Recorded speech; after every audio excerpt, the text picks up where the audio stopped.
15,000 ಮಕ್ಕಳು, 15,000 ಮಕ್ಕಳು. ಒಂದು ಈ ವರದಿ. ಇನ್ನೊಂದು ಕುತೂಹಲದಿಂದ ನೋಡ್ತೀನಿ ನಾನು, ಕಾಶ್ಮೀರದಲ್ಲಿ ಹೆಂಗಾಯಿತು ಸ್ವಾತಂತ್ರ್ಯೋತ್ಸವ ಅಂತ. ಕಾಶ್ಮೀರ, ಅದರಲ್ಲೂ ಶ್ರೀನಗರ, ಅದರಲ್ಲೂ ಲಾಲ್ ಚೌಕ್. ಯಾವ ಲಾಲ್ ಚೌಕ್ನಲ್ಲಿ अगर किसी ने मां का दूध पिया है तो यहां आके तिरंगा लहराओ ಅಂತ ಭಯೋತ್ಪಾದಕರು ಚಾಲೆಂಜ್ ಹಾಕ್ತಿದ್ರಲ್ಲ. ಯಾರಾದರೂ ತಾಯಿಯ ಎದೆ ಹಾಲು ಕುಡಿದವರಿದ್ದರೆ ಇಲ್ಲಿ ಬಂದು ತ್ರಿವರ್ಣ ಧ್ವಜ ಹಾರಿಸಿ ಅಂತ ಭಯೋತ್ಪಾದಕರು ಹೇಳ್ತಿದ್ರಲ್ಲ. ಆ ಕಾಶ್ಮೀರದ ಲಾಲ್ ಚೌಕ್, ಆ ಕಾಶ್ಮೀರದ ಶ್ರೀನಗರದ ಪ್ರಭಾತ ಪೇರಿಯ ದೃಶ್ಯಗಳನ್ನು ನೀವು ನೋಡ್ತಾ ಇದ್ದೀರಿ. ತೀರ್ಮಾನ ಆಗೋಗಿದೆ ರೀ, ಈ ದೇಶದಲ್ಲಿ ಯಾರು ತಾಯಿ ಎದೆ ಹಾಲು ಕುಡಿದಿದ್ದಾರೆ, ಯಾರು ಮೇಕೆ ಹಾಲು ಕುಡಿದು ದೊಡ್ಡವರಾಗಿದ್ದಾರೆ ಅನ್ನೋದು ತೀರ್ಮಾನ ಆಗಿಬಿಟ್ಟಿದೆ ಈ ದೇಶದಲ್ಲಿ. ಲಾಲ್ ಚೌಕ್ನ ದೃಶ್ಯಗಳನ್ನು ನೋಡ್ತಾ ಇದ್ದೀರಿ. ಕಾಶ್ಮೀರದ ಲಾಲ್ ಚೌಕ್ ಇದು. ಏನಿರ್ತಿತ್ತು ಅಲ್ಲಿ? ಭಾರತ ವಿರೋಧಿ ಘೋಷಣೆಗಳು. ಆ ಲಾಲ್ ಚೌಕ್ನ ನೆತ್ತಿಯ ಮೇಲೆ ಪಾಕಿಸ್ತಾನದ ಧ್ವಜ ಹಾರಾಡ್ತಾ ಇತ್ತು. ಪಾಕಿಸ್ತಾನದ ಧ್ವಜ ಹಾರಾಡ್ತಾ ಇತ್ತು. 10 ವರ್ಷದ ಹಿಂದಿನ ಮಾತಿದು. ಹರ್ ಘರ್ ತಿರಂಗ ಅಭಿಯಾನ ನಡೀತಲ್ಲಿ.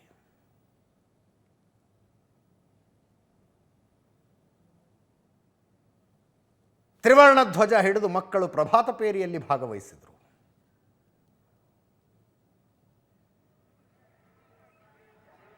ಎಲ್ಲಿ ಮಕ್ಕಳಿವರು? ಯಾರವರು? ಕಾಶ್ಮೀರದ ಮಕ್ಕಳು.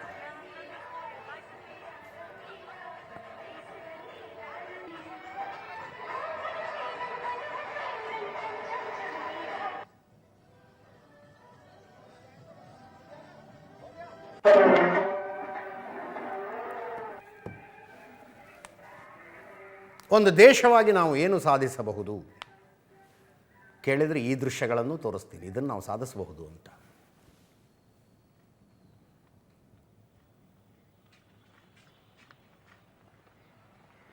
ಇತ್ತೀಚೆಗೆ, ಕಳೆದ ಒಂದು ವಾರದಿಂದ ಈಚೆಗೆ,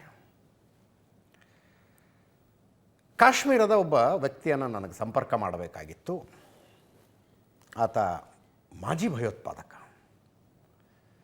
ಅವ್ರ ಹತ್ರ ನಂಬರ್ ಕೇಳು, ಇವ್ರ ಹತ್ರ ನಂಬರ್ ಕೇಳು, ಹಂಗು ಹಿಂಗು ಮಾಡಿ ಸಂಪರ್ಕ ಮಾಡಿದೆ ನಾನು. ಆತನ ಜೊತೆಗೆ ಮಾತಾಡುವಾಗ ಸುಮ್ಮನೆ ಕೇಳಿದೆ, ಈ ಅಂತಿಮ ಬದಲಾವಣೆ ಬರೋದಕ್ಕೆ ಏನು ಕಾರಣ ಆಯಿತು ನಿಮ್ಮಲ್ಲಿ? It was over the phone conversation. ಒಬ್ಬ ಭಯೋತ್ಪಾದಕನಾಗಿದ್ದ ವ್ಯಕ್ತಿ ಆತ. ಫೋನ್ ರಿಸೀವ್ ಮಾಡಿದ ತಕ್ಷಣ ಜೈ ಹಿಂದ್ ಸರ್ ಅಂತಾನೆ. ಈಗ ಜೈ ಹಿಂದ್ ಸರ್ ಅಂತಾನೆ. ಮಾಜಿ ಭಯೋತ್ಪಾದಕ ಮುಷ್ತಾಕ್ ಅಹಮದ್ ಭಟ್ ಅಂತ. ಈ ಬದಲಾವಣೆ ಬರೋದಕ್ಕೆ ಏನು ಕಾರಣ ಅಂತ ಕೇಳಿದೆ. ಅವರು ಒಂದು ಮಾತು ಹೇಳಿದ್ರು. ಬದಲಾವಣೆ ಬಂದಿತ್ತು, ಸ್ವಲ್ಪ ಗೊಂದಲಗಳಿದ್ವು. ಅಂತಿಮವಾಗಿ ಸಂಜಯ್ ಕುಮಾರ್ ಅನ್ನುವಂಥ ಒಬ್ಬ ವ್ಯಕ್ತಿನ ನಾವು ಮೀಟ್ ಮಾಡಿದ್ವಿ. ನಮ್ಮ ಗೊಂದಲಗಳನ್ನೆಲ್ಲ ಆತ ಪರಿಹರಿಸಿದ್ರು ಅಂತ. ಯಾರು ಸಂಜಯ್ ಕುಮಾರ್? ಕೊಡಿ ನಂಬರು, ಅವ್ರಿಗೊಂದು ಸಲ ಮಾತಾಡ್ಬೇಕು ನಾನು ಅಂತ ಫೋನ್ ನಂಬರ್ ತಗೊಂಡು ಮಾತಾಡಿದೆ. ಒಬ್ಬ ಬಿಹಾರದ ವ್ಯಕ್ತಿ ಕಾಶ್ಮೀರಕ್ಕೆ ಹೋಗಿ ನಾನು ಡಿರ್ಯಾಡಿಕಲೈಸ್ ಮಾಡ್ತೀನಿ ಅಂತ, ಕೌಂಟರ್ ರ್ಯಾಡಿಕಲೈಸೇಷನ್ ಮಾಡ್ತೀನಿ ಅಂತ ಹೊರಟಂಥ ವ್ಯಕ್ತಿ. Counter radicalisation, what is this counter radicalisation? ಎಲ್ಲೂ ಕೇಳಿಲ್ಲ ನಾವು ಈ ಶಬ್ದವನ್ನು. ರ್ಯಾಡಿಕಲೈಸೇಷನ್ ತುಂಬ ಕೇಳಿದ್ದೀವಿ. ಮತಾಂಧತೆಯನ್ನು ತಲೆಗೆ ತುಂಬೋದ್ರ ಬಗ್ಗೆ ತುಂಬ ಕೇಳಿದ್ದೀವಿ. ಆ ಮತಾಂಧತೆಯನ್ನು ನಾನು ತೆಗಿತೀನಿ ಅಂತ ಹೋದಂಥ ವ್ಯಕ್ತಿ ಸಂಜಯ್ ಕುಮಾರ್. ಆ ವ್ಯಕ್ತಿ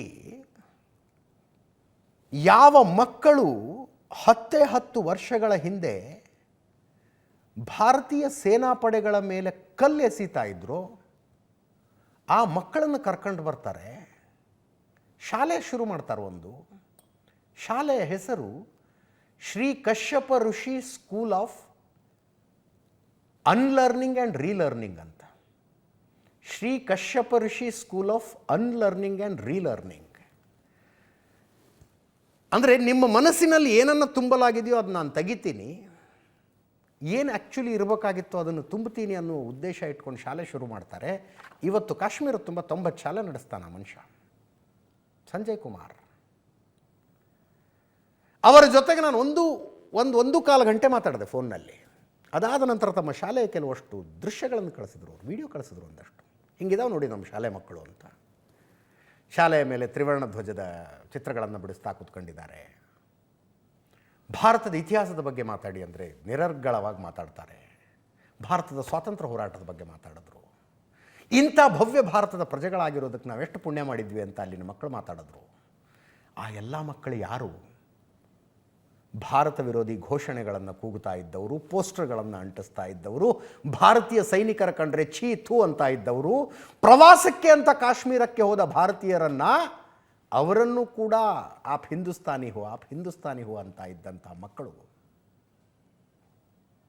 ಕೌಂಟರ್ ರ್ಯಾಡಿಕಲೈಸೇಷನ್ ಇಡೀ ಜಗತ್ತಿನ ಯಾವ ಭಾಗದಲ್ಲೂ ಅಂಥದ್ದೊಂದು ಪ್ರಯತ್ನ ಆಗಿಲ್ಲ. ಇಸ್ಲಾಮಿಕ್ ಭಯೋತ್ಪಾದನೆ ಅಂತ ಬಂದಾಗ ಅದನ್ನು ಎದುರಿಸಿದ್ದು ಹೆಂಗೆ ಅಂತ ನೋಡಿದ್ರೆ ಏನು ಇಡೀ ಪ್ರಪಂಚ ತುಂಬ ಏನು ನೋಡ್ತೀವಿ ನಾವು? ಒಂದು ಅವ್ರನ್ನ ಗುಂಡು ಹೊಡೆದು ಕೊಂದರು ಅಥವಾ ಜೈಲಿನಲ್ಲಿಟ್ಟರು, ಗುಂಡು ಹೊಡೆದು ಕೊಂದರು, ಜೈಲಿನಲ್ಲಿಟ್ಟರು.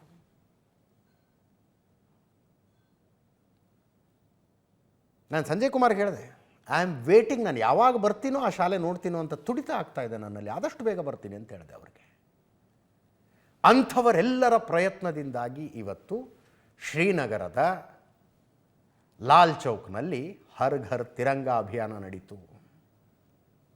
10 ವರ್ಷಗಳ ಹಿಂದೆ ಇದನ್ನು ಕಲ್ಪನೆ ಸಹಿತ ಮಾಡ್ಕೊಳ್ಳೋದಕ್ಕಾಗ್ತಿರ್ಲಿಲ್ಲ ರೀ, ಕಲ್ಪನೆ ಸಹಿತ ಮಾಡ್ಕೊಳ್ಳೋಕ್ಕಾಗ್ತಿರ್ಲಿಲ್ಲ. ಒಂದು ದೇಶವಾಗಿ ನಾವು ಏನು ಸಾಧಿಸಬಹುದು, ಇದನ್ನು ಸಾಧಿಸಬಲ್ಲೆವು. ನಾವು ಇದನ್ನು ಸಾಧಿಸಬಲ್ಲೆವು. You may not believe, exact number ನಾನು ವೇಟ್ ಮಾಡ್ತಾ ಇದ್ದೀನಿ.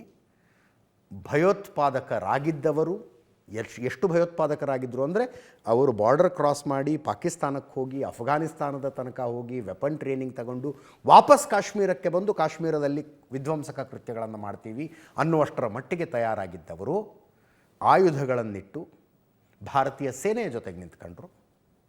ಭಾರತೀಯ ಸೇನೆಯನ್ನು ಸೇರಿಕೊಂಡರು. ಅವರಿಗೆ Indian army uniform ಕೊಡ್ತವ್ರಿಗೆ.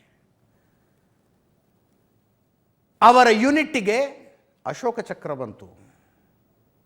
Ashoka Chakra. Captain ಹುದ್ದೆಯ ತನಕ ಹೋಗಿ ರಿಟೈರ್ಡ್ ಲೈಫ್ ನಡೆಸ್ತಾ ಇದ್ದಾರೆ. ಅಂಥವರೊಬ್ಬರ ಹತ್ರ ಫೋನ್ನಲ್ಲಿ ಮಾತಾಡಿದೆ ನಾನು.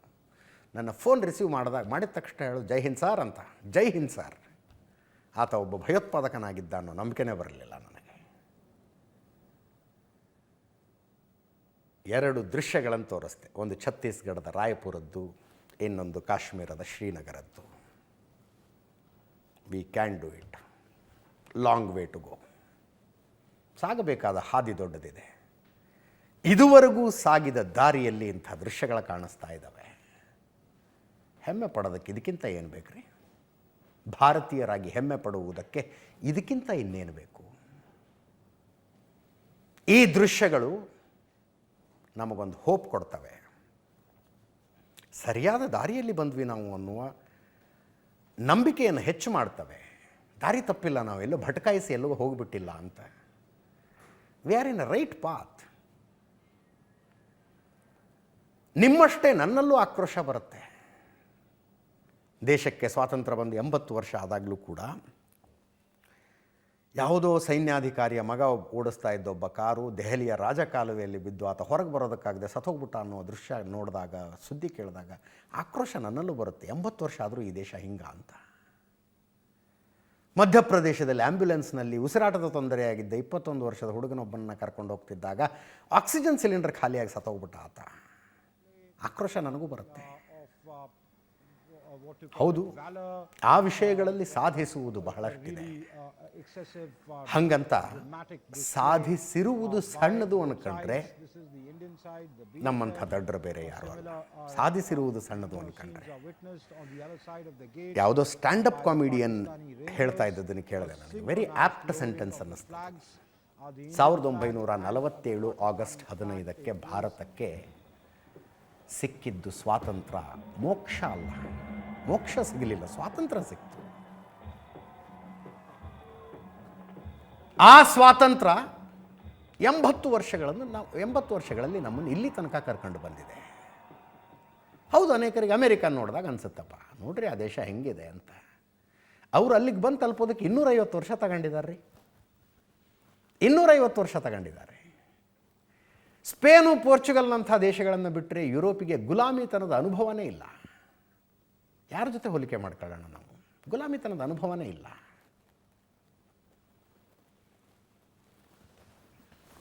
ಮತ್ತೊಮ್ಮೆ ಎಲ್ಲರಿಗೂ ಸ್ವಾತಂತ್ರ್ಯೋತ್ಸವದ ಹಾರ್ದಿಕ ಶುಭಾಶಯಗಳು.